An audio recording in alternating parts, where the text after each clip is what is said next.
Hay un guainito que siempre, bueno, a veces muchos artistas cantan, ¿no? Y a veces pueden pensar uno de que no, este guainito seguramente ellos han compuesto. No, no. Justamente nosotros queremos llegar a lo que es la raíz del guayno, quién es el compositor, quién lo ha fundado, quién ha creado ese tema.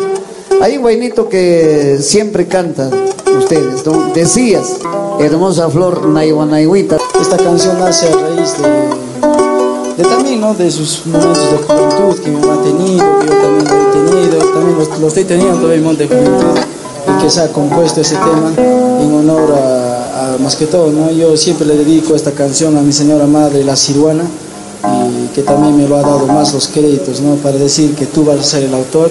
Y muchas gracias, mamá. Quiero también dedicarle a ella esta canción, a mi madre, el Naihuanaihuita. El título original es Naihuanaihuita.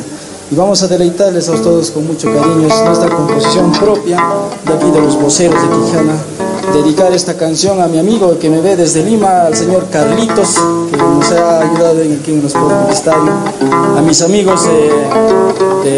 a mis amigos como Gabriel Venero Vargas, la familia Venero Vargas en Paucartambo, una familia muy linda, que también hemos tenido la oportunidad de visitar a su casa, al señor Lino Montalvo de Paucartambo, a la señorita Marlene, que tanto me está pidiendo esa canción porque dice que le trae muchos recuerdos. Y a toda la familia, aquí también está mi amigo Gabriel Rosas, un saludo también para ellos, ¿no? Y dedicarles esta canción con mucho cariño del conjunto Voceros de Quijana, en la autoría de letra y música Álvaro Mamani Zapata. Muy bien, Alvarito, caramba, entonces este buenito es Decías, ¿no? ¿Cómo dice?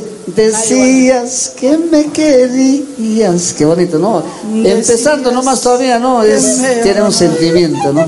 Bueno, se viene Naihuanaihuita con los voceros de Quijana en Taquininchis.